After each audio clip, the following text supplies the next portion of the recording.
नमस्कार, जय हिंद प्यारे साथियों। स्वागत है आप सभी का आपके अपने यूट्यूब चैनल अमन स्टडी पॉइंट में।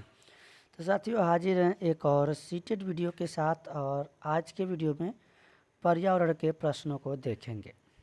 और ये प्रश्न पीआरटी लेवल 1 to 5 यानी 7 जुलाई 2019 में पूछे गए हैं। तो चलिए शुरू करते हैं वीडियो को, और वीडियो में पूरे अंत तक बने रहिएगा। तो साथियों, प्रश्न है, पर्यावरण अध्ययन में बच्चों को जोड़ने की सबसे प्रभावशाली युक्ति है। ऑप्शन आप सभी के स्क्रीन पर है, और इसमें आप देखेंगे कि 1 से 5 यानी 1 से कक्षा 5 की बात की जा रही है। तो किस्से और कहानियाँ इस प्रश्न का सही जवाब हो जाएगा। थर्ड के साथ आंसर लगाएंगे। व्याख्याएं, कक्षा निर्देशन दिया गया है, ये सब इसके आंसर नहीं होंगे। अगला प्रश्न देखेंगे, निम्नलिखित में से कौन सा एक पर्यावरण अध्ययन के संबंध में सच नहीं है। अब यहाँ पर हमको विशेष ध्यान देना है। ये पूछा गया है कि पर्यावरण अध्ययन के संबंध में सच नहीं है यानी सत्य नहीं है, यानी कि निगेटिव ऑप्शन हमको खोजना है। तो अवसर देता है, ये तो सकारात्मक है। कह रहा है वर्णों और परिभाषाओं पर बल देना, बल नहीं देना है, रटवाना नहीं है, दंड नहीं देना है, यही निगेटिव है। और पर्यावरण अध्ययन की प्रकृति एकीकृत है। पर्यावरण अध्ययन बाल केंद्रित अध्ययन है, ये भी सही है। बाल केंद्रित बच्चों के बारे में यहाँ पर बात की गई है। तो सेकेंड वाला ऑप्शन होगा निगेटिव। सेकेंड के साथ आंसर लगाएंगे। अगला प्रश्न है साथियों, आप सभी के स्क्रीन पर, निम्नलिखित में से क्या एक पर्यावरण अध्ययन ज्ञान की रचना में बहुत महत्वपूर्ण है। तब यहाँ पर बच्चों की सक्रिय भागीदारी सही है।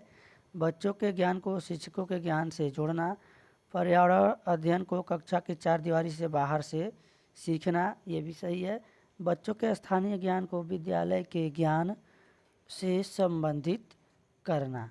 अब यहाँ पर देखेंगे ए, सी और डी, ए, सी और डी तीनों यहाँ पर सही हो जाएंगे, जो कि ऑप्शन थर्ड में है। तो यहाँ पर हम लोग थर्ड के साथ आंसर लगाएंगे। चलेंगे अगले प्रश्न की ओर।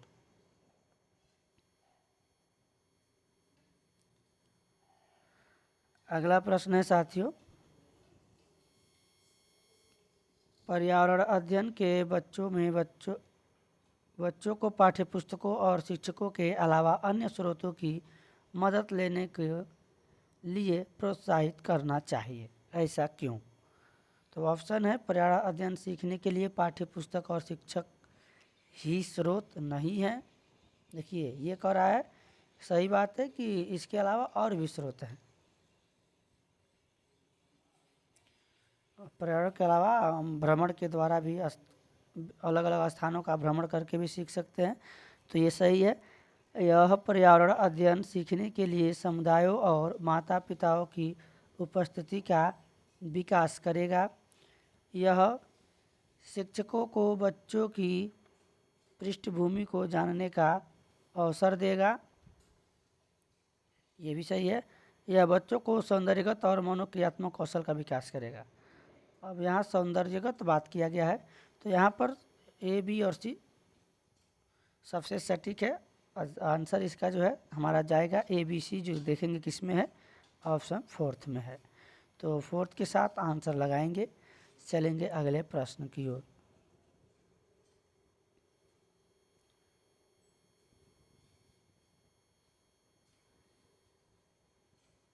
अगला प्रश्न है साथियों, एक शिक्षक हमेशा क्रियाकलापों को कराने के बाद प्रश्नों और चर्चाओं का संचालन करता है।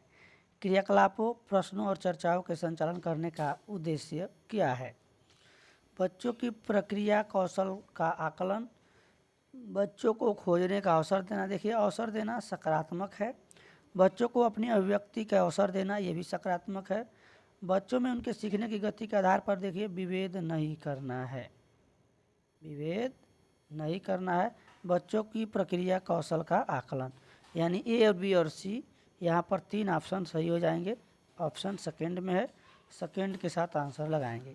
इस प्रकार को आपको ऑप्शन चुनना है। तो चलिए देखते हैं अगले प्रश्न को। और ये प्रश्न आपके सीटेट जुलाई 2019 में पूछे हुए प्रश्न हैं। पर्यावरण अध्ययन में शिक्षक के द्वारा बच्चों को स्वयं अपने आकलन के लिए अवसर देना चाहिए। स्व आकलन है सीखने का आकलन, सीखने के लिए आकलन, सीसीई या फिर सीखने के समान आकलन। तो यहाँ पर साथियों सही जवाब हो जाएगा सीखने के समान आकलन।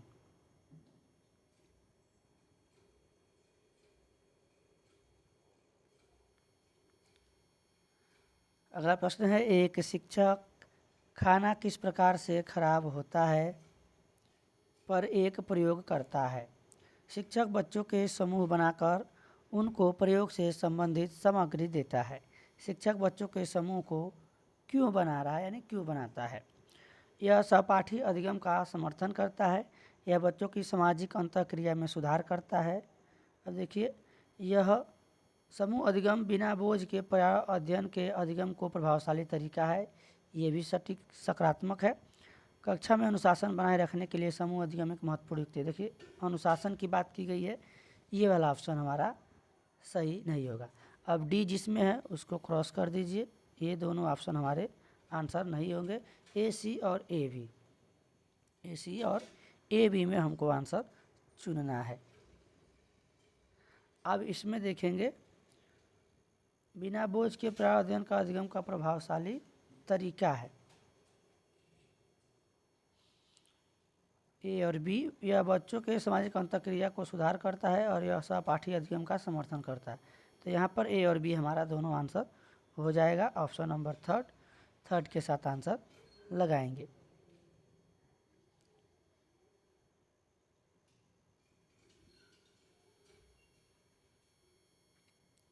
अब अगला प्रश्न है साथियों, निम्नलिखित में से क्या पर्यावरण अध्ययन के आकलन के लिए संकेतक नहीं होना चाहिए। अब नहीं होना चाहिए ये देखना है, याद करना, प्रश्न पूछना होना चाहिए, न्याय और समानता के प्रति सरोकार होना चाहिए, सहभागिता होनी चाहिए, याद करना ये नहीं होना चाहिए। नहीं पूछा गया है, इसलिए ऑप्शन फर्स्ट हमारा यहाँ पर सही जवाब हो जाएगा।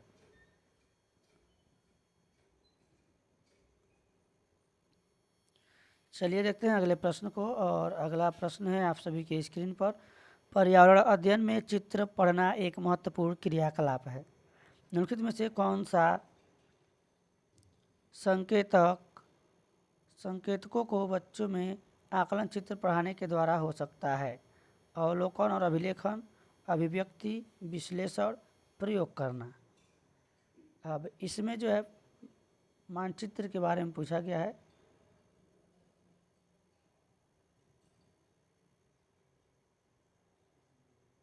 संकेतकों के द्वारा पूछा गया, संकेत के द्वारा। तो इसमें साथियों जो हमारा सही जवाब होगा वो हो जाएगा अवलोकन और अभिलेखन, अभिव्यक्ति और विश्लेषण, यानी ABC। ऑप्शन नंबर 4 इसका सही जवाब हो जाएगा। चित्र है, मानचित्र कह लीजिए या फिर इसको संकेत है, संकेतकों के द्वारा। तो 4 के साथ आंसर लगाएंगे। चलिए देखते हैं अगले प्रश्न को। रेटिंग स्केल पर कौन सी तकनीक का उपयोग होता है। तो रेटिंग स्केल पर होता है अभिविन्यास, इस तकनीकी का प्रयोग होता है। सेकेंड के साथ आंसर लगाएंगे।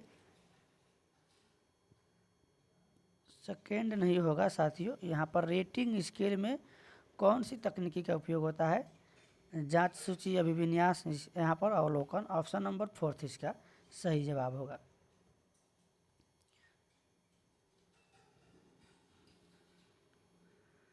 अगला प्रश्न देखेंगे, निम्नलिखित में से कौन सा पर्यावरण अध्ययन का उद्देश्य नहीं है। अब यहाँ पर कौन सा उद्देश्य नहीं है ये पूछा गया है। तो क्रियाकलापों से जोड़ना, परिभाषाओं की बात की गई है, नहीं में ऑप्शन सेकेंड इसका सही जवाब हो जाएगा। सृजनात्मक सकारात्मक है, जागरूकता सकारात्मक है, इस प्रकार से नहीं के साथ हम लोग लगाएंगे ऑप्शन सेकेंड। तो जब निगेटिव प्रश्न में पूछा गया है तो हम लोग ऑप्शन भी निगेटिव ही जोड़ेंगे। अगला प्रश्न है, किसी पर्वतीय क्षेत्र में परीक्षण करने पर यह पाया गया कि लोगों ने अपने घर पत्थर, मिट्टी, लकड़ी और चूने से बनाए हैं। यह घर 2 मंजिलें हैं, नीचे की मंजिल पर जानवरों को रखते हैं तथा ज़रूरत की सामान। अब इतना पढ़ने के बाद अगर आपने पहले कभी ऐसा प्रश्न पढ़ा है तो आपको पूरा प्रश्न पढ़ने की भी ज़रूरत नहीं है। ये कहीं ना कहीं कश्मीर के घरों की बात की जा रही है, जहाँ पर ऐसे भी होते हैं घर। ऐसे भी होते हैं घर एक टॉपिक है, यानी कि किस प्रकार के घर, जैसे असम में 14 फीट ऊंची बांस पर घर बनाए जाते हैं। तो इस प्रकार से यहाँ पर पूरा आपको प्रश्न पढ़ने की ज़रूरत नहीं है, आप लोग एक बार प्रश्न देख सकते हैं अगर पहली बार पढ़ सकते हैं तो। इन्हें मोटे पेड़ों के मोटे तनों से बनाया जाता है। यह पर्वतीय क्षेत्रों नीचे दिए गए किस प्रदेश का भाग है? तो ये जम्मू और कश्मीर का है। ऑप्शन सेकेंड इसका सही जवाब होगा। प्रश्न आप लोग एक बार स्क्रीनशॉट लेके इसको पूरा पढ़ लेंगे।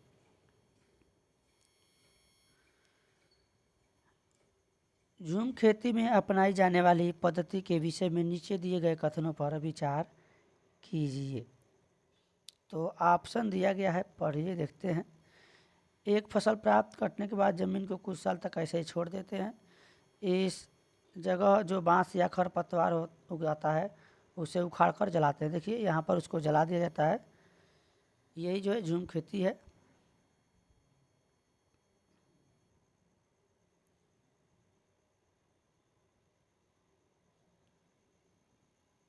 यहाँ पर इस पर विचार करने का अच्छा 4 ऑप्शन है। खरपतवार आदि को जलाने पर प्राप्त राख आदि को खाद की तरह काम में लेते हैं। जब इस जमीन पर खेती की बारी आती है तो बीज छिड़कने से पहले इसे गहरा जोत दिया जाता है। कौन सा कथन सही है ये बताना है।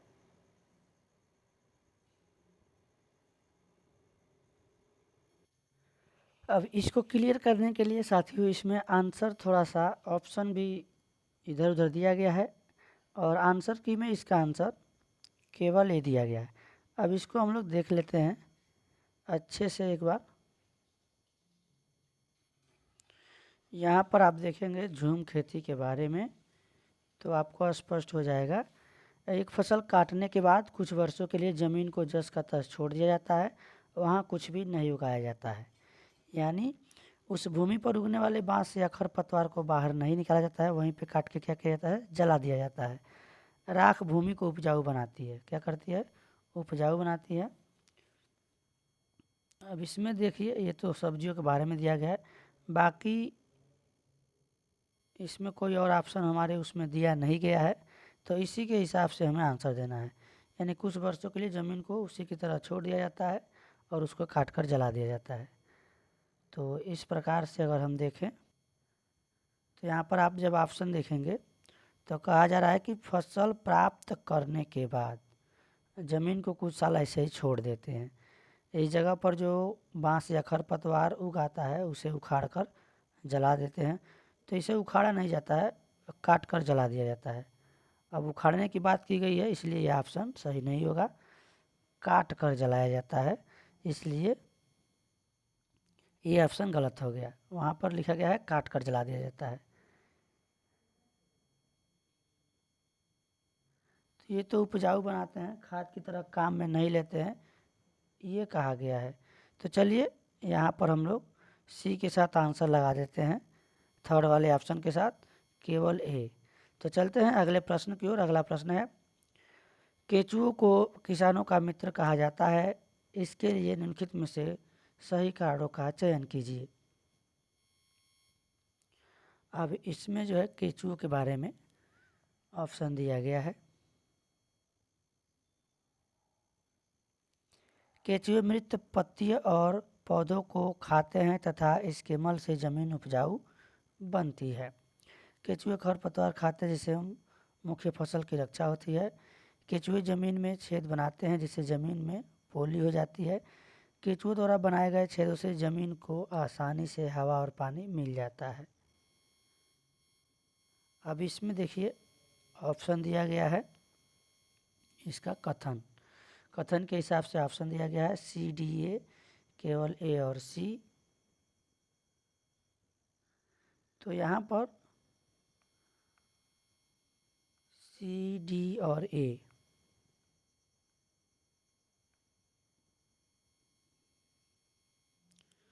ये तीनों जो ऑप्शन है, फसल की रक्षा इनसे नहीं होती है।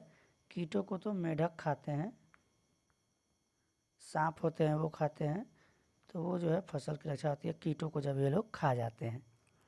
तो इस प्रकार से CDA वाला हमारा ऑप्शन फर्स्ट वाला यहाँ पर इसका सही जवाब होगा।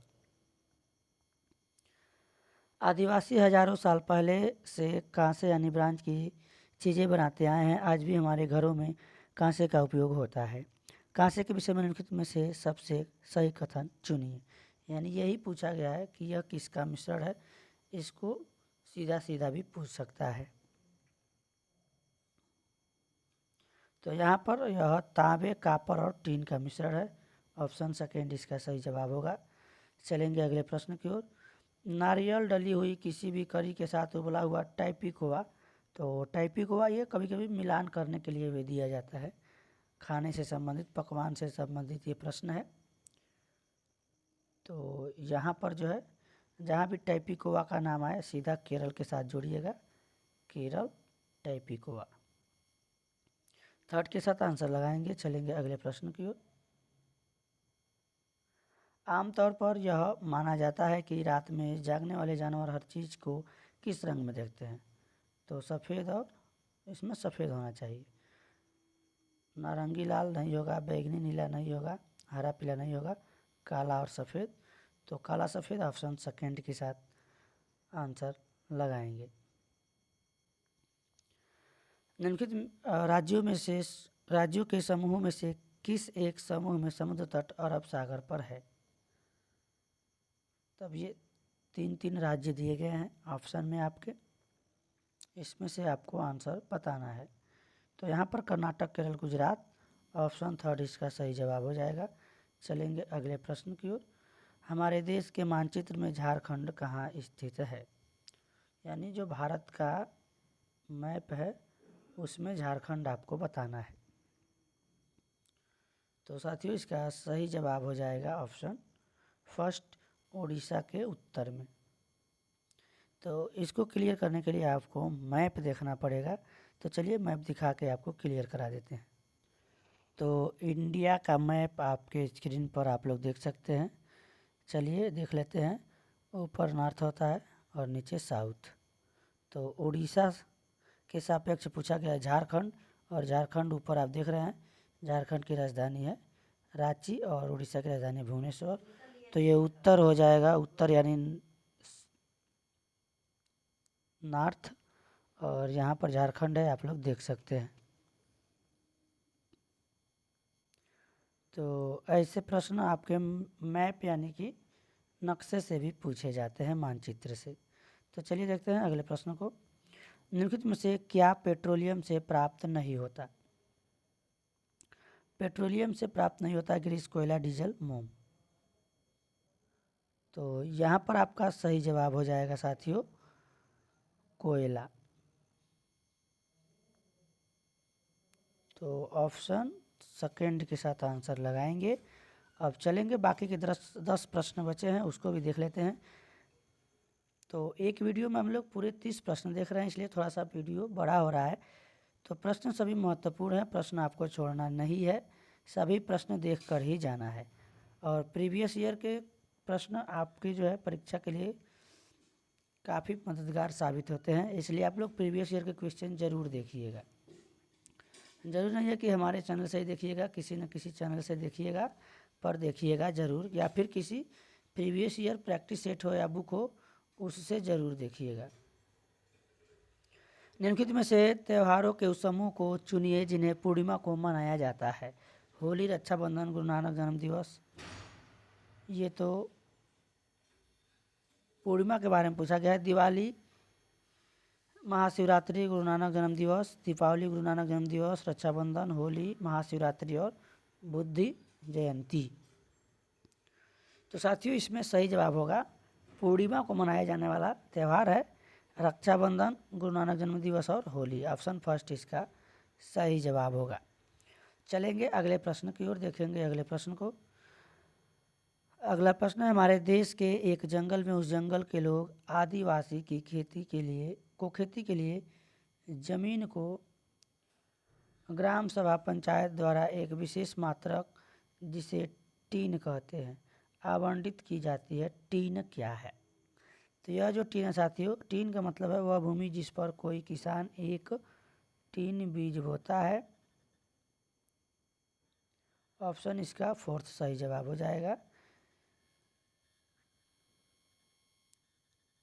अगला प्रश्न है, आप एक्स पर स्थित हैं और आपका विद्यालय वाई पर स्थित है। आपके घर से आपके विद्यालय तक जाने के लिए कोई सीधी सड़क नहीं है, अतः आप पहले ए पर जाते हैं और जो एक्स के ठीक उत्तर ए पर जा रहे हैं, ठीक उत्तर 30 मीटर दूरी पे है। फिर आप बी पर जाते हैं जो ए के ठीक पश्चिम 40 मीटर पर है।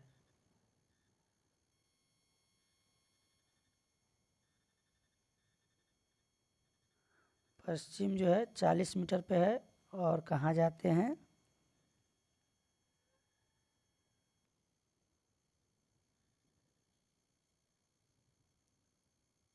40 मीटर दूरी पर है। फिर आप सी जाते हैं जो बी के ठीक उत्तर में 30 मीटर पर है। अब बी के ठीक उत्तर जाएंगे तो ऊपर जाएंगे ना, तो इसको थोड़ा हम लोग नीचे से बनाना स्टार्ट करते हैं। यहाँ से हम लोग उत्तर जाते हैं 30 मीटर, ए पर है, ए से जाते हैं बी पर 40 मीटर है। फिर बी से हम उत्तर जाते हैं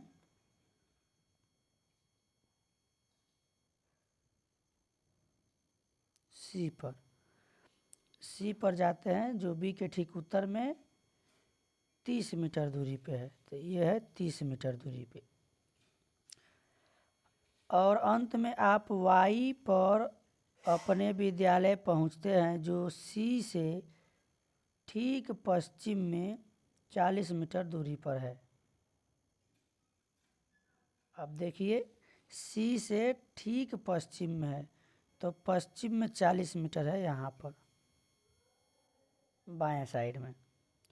विद्यालय के सापेक्ष आपके घर की सही दिशा है। तो ये मेरा विद्यालय है, आपका या मेरा, जिसका भी हो।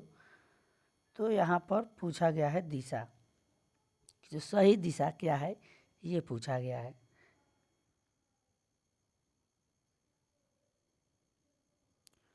तो यहाँ से अगर हम देखें तो हम कहाँ पे हैं, दक्षिण में हैं। और दक्षिण से कहाँ है, पूरब के साइड में। ये हमारा पूरब होता है, ईस्ट। ऊपर नॉर्थ होता है, तो दक्षिण और पूरब हो जाएगा। यानी हम दक्षिण दिशा में हैं और दक्षिण से पूरब दिशा में है आपके घर की सही सीधा दक्षिण पूर्व। क्योंकि ये नीचे है, ऊपर नॉर्थ है, नीचे साउथ दक्षिण है और इधर ईस्ट है। उम्मीद करता हूँ समझ में आया होगा। यहाँ पे जगह कम है, इसलिए पूरा सा जो है डायग्राम सही से नहीं बन पाया है। कोई लड़का मड़गांव से 30 जून 2019 को किसी रेलगाड़ी पर सवार हुआ। यह रेलगाड़ी इतने बजे मड़गांव से चली और अगले दिन इतने बजे नागरकोइल चली। इस समय अंतराल में रेलगाड़ी द्वारा तय की गई दूरी और रेलगाड़ी की औसत चाल क्या है। तो इसमें आपको जो है, जो समय चला है इतने बजे से इतने बजे, इसके बीच में जो समय का अंतर है उसको निकाल लेना है। और चाल बराबर दूरी बट्टे समय, इस फार्मूले पर रख कर, अब इसमें पूछा गया औसत चाल क्या थी, तो चाल बराबर दूरी बटे समय, इस पर रख कर इसको डिवाइड कर देना है। जब डिवाइड करेंगे तो हमारा आंसर आएगा 53 किलोमीटर प्रति हावर्स।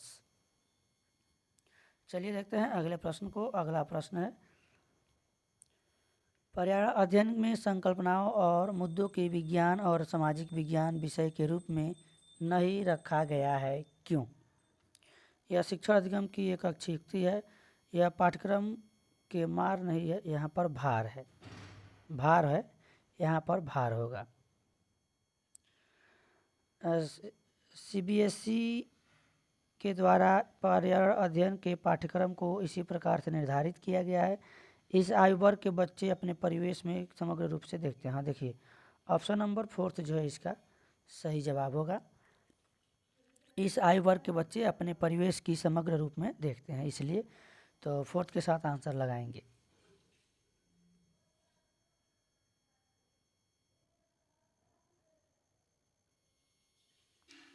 चलेंगे अगले प्रश्न की ओर। नीचे दिए गए शहरों में से किस एक में रेत के पहाड़, जिन्हें रेत के टीले कहा जाता है, पाए जाते हैं? तो ये अबू धाबी में पाए जाते हैं। ऑप्शन 4 इसका सही जवाब है। अगला प्रश्न देखेंगे।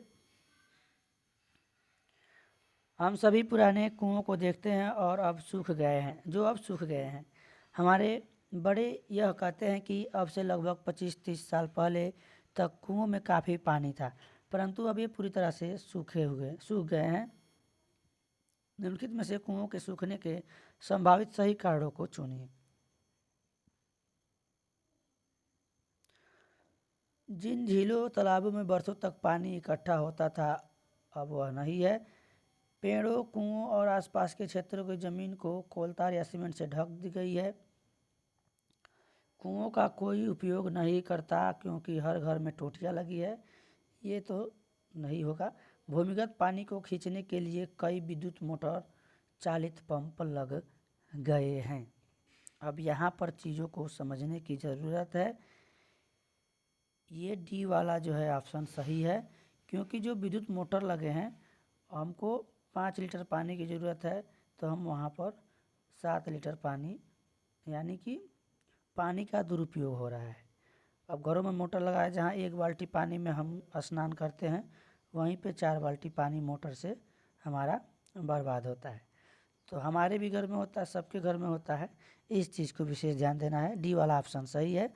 पेड़ों और कुओं के आसपास का जो ज़मीन का क्षेत्र है, जहाँ पर बरसात से पानी गिरता है, वो पानी जो है मिट्टी ऑब्जर्व करती है, सोखती है, तो वो भी सीमेंट से ढक दिया गया है, तो पानी नहीं सोखता है, पानी बहकर कहीं दूर चला जाता है। तो ये भी कारण है। बी वाला ऑप्शन भी सही है। और ए, जिन झीलों में वर्षा का पानी इकट्ठा होता था वो अब नहीं है।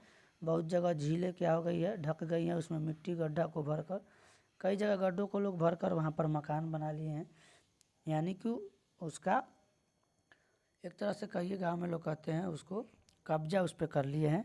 मिट्टी भर के अपना घर के आगे उसको जो है अपना पूरा जो है एक तरह से कहिए फील्ड के रूप में यूज़ कर रहे हैं। फील्ड यानी मैदान के रूप में उसे यूज़ कर रहे हैं। तो कहीं ना कहीं ये कारण है। ए, बी और डी ऑप्शन इसका सही जवाब है। ऑप्शन नंबर सेकेंड के साथ आंसर जाएगा। अगला प्रश्न देखते हैं। निम्नलिखित में से कौन सा वर्तमान पर्यावरण अध्ययन पाठ्यक्रम के 6 मुख्य थीमों में से नहीं है? हम चीज़ें कैसे बनाते हैं,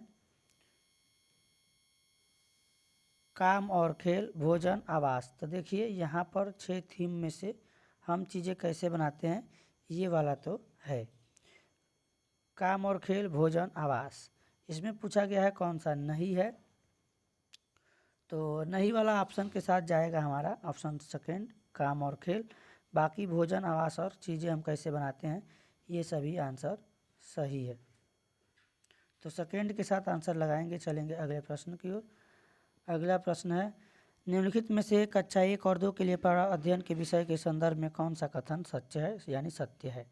यहाँ पर सत्य कथन बताना है। तो सत्य पर्यावरण अध्ययन से संबंधित मुद्दों और संबंधों का संपादन भाषा और गणित के माध्यम से होता है, भाषा के द्वारा होता है। और भी ऑप्शन देख लेते हैं। 2 में विषय के रूप में समझने के लिए आसान नहीं है, गलत है, निगेटिव है। कक्षा 1 और 2 को पर्यावरण अध्ययन एक नए विषय के रूप में घोषित किया गया है। यहाँ पर 4th वाला ऑप्शन हमारा साथियों सही जवाब होगा। चलेंगे अगले प्रश्न की ओर, देखेंगे अगले प्रश्न को।